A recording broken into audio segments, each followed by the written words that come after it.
इस तरीके से खड़े होते ही आपका पेशाब निकल जाता है, या खांसी करते हुए, छींकते हुए, हंसते हुए, और बारी बारी आप डॉक्टर पे इन्फेक्शन का इलाज कराने जा रहे हैं, लेकिन ये जो तुपका तुपका आपका पेशाब, अगर आप पेशाब जाने लगते हैं तभी निकल आता है, थोड़ी थोड़ी देर बाद आपका पेशाब निकलता रहता है, तो आपको प्रॉब्लम है इनकॉन्टिनेंस की। मैं आज आपको ये बताऊंगी किन कारणों से ये इनकॉन्टिनेंस की प्रॉब्लम होती है और ये आपकी ज़िंदगी पे कैसे असर करता है, और प्लस कौन सी बीमारियां आपकी इसकी वजह से हैं और कौन सी बीमारियों की वजह से इनकॉन्टिनेंस होती है, प्लस क्या आप खाएं और क्या ना खाएं और इसका इलाज कैसे करें, ताकि आपको ये जो बारी बारी आप पेशाब जाते हैं या तुपका तुपका आपका पेशाब निकल जाता है जो आपके कंट्रोल में नहीं है, और जब आप कहीं ऐसी जगह में फंस जाते हैं तो आपके कपड़े भी खराब हो सकते हैं, बदबू भी आएगी, आपकी कमर में दर्द, पेट में दर्द, और जब आप टेस्ट कराएंगे तो इन्फेक्शन नहीं आती, कुछ भी नहीं आता, सिर्फ ये आता है कि आपको बारी बारी आपको पेशाब आता है।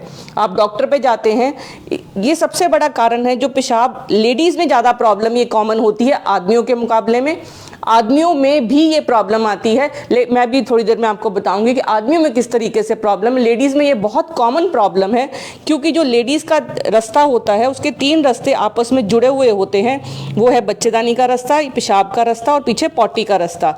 इस सारे रास्ते को एक टेंट के जैसे, ये मसल्स जैसे एक कीप की तरह हैं, कीप की तरह इस मसल के अंदर से ये सारे तीनों हिस्से निकलते हैं। और अगर आपका जो ये मसल्स हैं, जिसको हम पेल्विक मसल्स बोलते हैं या लिवेटर बोलते हैं, अगर वो आपके मसल्स कमज़ोर हैं, तो जैसे ये कीप में से कुछ फंसा हुआ है तो वो ढीला पड़ जाएगा और वो नीचे खिसक जाता है। एक तो शरीर नीचे खिसकेगा, दूसरा आपका जो एंगल है पेशाब करने का वो ख़राब हो जाता है, जिसकी वजह से ये आप जैसी खड़ी होती हैं तो आपके पेट पे ज़्यादा प्रेशर आता है तो और पेशाब निकल जाता है। और इसलिए बहुत ज़रूरी है, अगर आपको कोई कब्जी है, आप सिगरेट बीड़ी पीती हैं, या आपको आपके पीरियड्स आने बंद हो गए हैं, या चाइल्ड बर्थ जब बच्चा हुआ तब आपके नीचे टांके आए और वो खुल गए टांके, और आपने वर्जिश नहीं करी, आपकी जो मांसपेशियां हैं वो कमज़ोर हैं, जो मांसपेशियां इस तरीके से हर चीज़ को पकड़ के रखती हैं, अगर वो कमज़ोर होंगी तो ढीली पड़ जाएंगी, तो आपके पेशाब में दिक्कत आएगी। बिकॉज जैसे ही ऊपर से जोर डालेंगे तो ये नीचे से पेशाब इस तरीके से निकल आता है। तो ये बहुत ज़रूरी है कि आपको ये पता हो कि बारी बारी पेशाब आना केवल इन्फेक्शन की निशानी नहीं होता, लेकिन वो होता है इनकॉन्टिनेंस। जो इन्फेक्शन है वो भी आपको इसी तरीके से पेश आएगी, बिकॉज जो रास्ता होगा आपका, पेशाब का जो रास्ता होता है उसमें इन्फेक्शन हो जाती है तो बारी बारी पेशाब उसमें से निकलता है।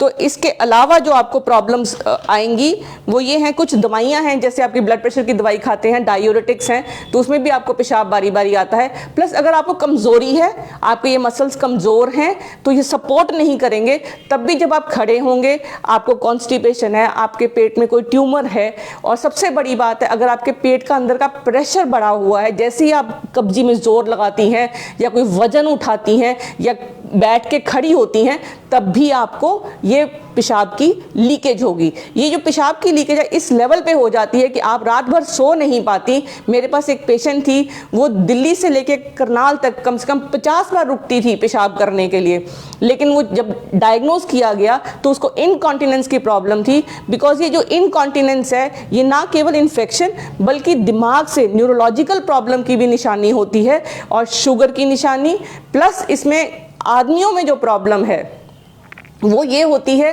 कि जब उनका दूध बढ़ जाता है तो उनको भी पेशाब बारी बारी आता है। कई बार क्या होता है कि आप पेशाब के लिए उठने निकलती हैं और तब उस बाथरूम पहुंचने से पहले ही आपको पेशाब निकल जाता है। अगर आप में से इनमें से किसी में प्रॉब्लम है, प्लस आपको कमर में दर्द है और आपको चोट लगने का डर हो सकता है, आपकी नॉर्मल स्लीप खराब हो जाएगी, आपकी नॉर्मल लाइफ खराब हो जाएगी, तो इन सब से बचने के लिए बहुत ज़रूरी है कि हम डायग्नोज कराएं कि हमें इनकॉन्टिनेंस की प्रॉब्लम तो नहीं है। अगर हमें इनकॉन्टिनेंस की प्रॉब्लम डायग्नोज होती है तो सबसे पहले तो हमें जो कारण है उनको दूर करना है। सिगरेट, अल्कोहल, कॉन्स्टिपेशन नहीं होने देनी, अपनी कमज़ोरी दूर करनी है। इसके अलावा आपको अपना जो खून आपका पूरा होना चाहिए, प्लस आपके पेट में कोई ट्यूमर वगैरह की शिकायत नहीं होनी चाहिए। और दूसरी बात, आप जब एक्सरसाइजेज करेंगी वही आपका सबसे बड़ा इम्पॉर्टेंट उपाय है इन्फेक्शन ठीक होने के अलावा, जो आपको हेल्प करेगा। आपने नीचे वाले हिस्से को पूरा टाइट करना है, फिर 10 तक दिमाग में गिनना है, 10 तक गिन के फिर इसको ढीला छोड़ेंगे।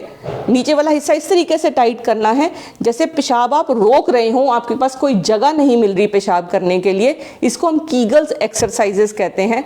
इसके अलावा जो आप 3 आसन हैं जो कर सकते हैं, एक तो है त्रिकोण आसन, जिसमें आप सीधा ऐसे करके और फिर साइड पर टिल्ट करके नीचे तक जाएंगे, त्रिकोण आसन होता है। फिर है लेट के आप बटरफ्लाई करेंगी, उसको जिसको बद्धकोण आसन बोलते हैं हम। लेट के आप बद्ध को घुटने मोड़ के इस तरीके से खोल के, इसको बद्धकोण आसन बोलते हैं। और इसके अलावा फिर आप एक ब्रिज पोज करेंगी, जो आप घुटने मोड़ लेंगी अपना और इसको ऊपर तक उठाएंगी। ये कम से कम आप रोज में आपने 10 या 12 बार ये एक्सरसाइजेस करनी है। तो आपका जो नीचे वाला हिस्सा जो मांसपेशियों का है, जो कमज़ोर है, वो ऊपर की तरफ खींचेगा और आपको जो प्रॉब्लम है वो नहीं होगी। इसके अलावा आपने जो सबसे ज़रूरी चीज़ ये है कि अगर आपकी कमज़ोरी की वजह से है तो कमज़ोरी में आप ताकत की दवाइयाँ तो लेंगे ही लेंगे, सप्लीमेंट्स भी लीजिए।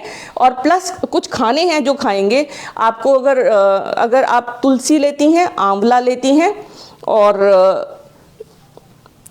तिल, जीरा, ये सब की चाय अगर आप बनाकर पीती हैं तो आपके यूरिन की जो प्रॉब्लम है वो काफ़ी हद तक हल हो जाती है। आप क्या नहीं खाएं, एक तो आप कॉफ़ी बिल्कुल नहीं लीजिए, अल्कोहल, शराब नहीं लेनी, स्मोकिंग बंद करनी है। आप मसालेदार खाना नहीं खाइए, तब भी आपको ये प्रॉब्लम होगी। इसके अलावा आपको खाने चाहिए, प्रोटीन खाना चाहिए, पोटैटोस खाने चाहिए, आलू खा सकती हैं, बनाना, पियर, ये जो हैं नाशपाती, ये जो फूड्स हैं आपको, ये आपकी यूरिन की प्रॉब्लम भी हल करेंगी, प्लस आपको ताकत भी देंगी। आपको नट्स लेने चाहिए, बादाम, अखरोट, ये सब चीज़ें आपको मसल्स को स्ट्रेंथन करेंगी। और आपका खून अवश्य पूरा होना चाहिए। ये सब चीज़ें अगर आप पूरी होंगी तो आप इस प्रॉब्लम से बच जाएंगी। नहीं तो आपकी ये प्रॉब्लम आपका जो रूटीन लाइफ है उसको भी डैमेज कर देती है। यहाँ तक कई बार कई पेशेंट्स तो ऑलमोस्ट आत्महत्या करने तक आ जाते हैं इस प्रॉब्लम की वजह से। तो आप इस प्रॉब्लम पे ध्यान दीजिए, इसका इलाज कराइए और अपना केयर करिए। और कोई भी प्रॉब्लम हो जो आप डिस्कस करना चाहते हैं तो करनाल प्लस में इस नंबर पे फ़ोन करें, अपॉइंटमेंट लीजिए। मैं डॉक्टर सोनम करनाल से, करनाल प्लस चैनल के लिए ये इनकॉन्टिनेंस की प्रॉब्लम का इलाज और ट्रीटमेंट, डायग्नोसिस सब कुछ आपको अवेलेबल कराऊंगी।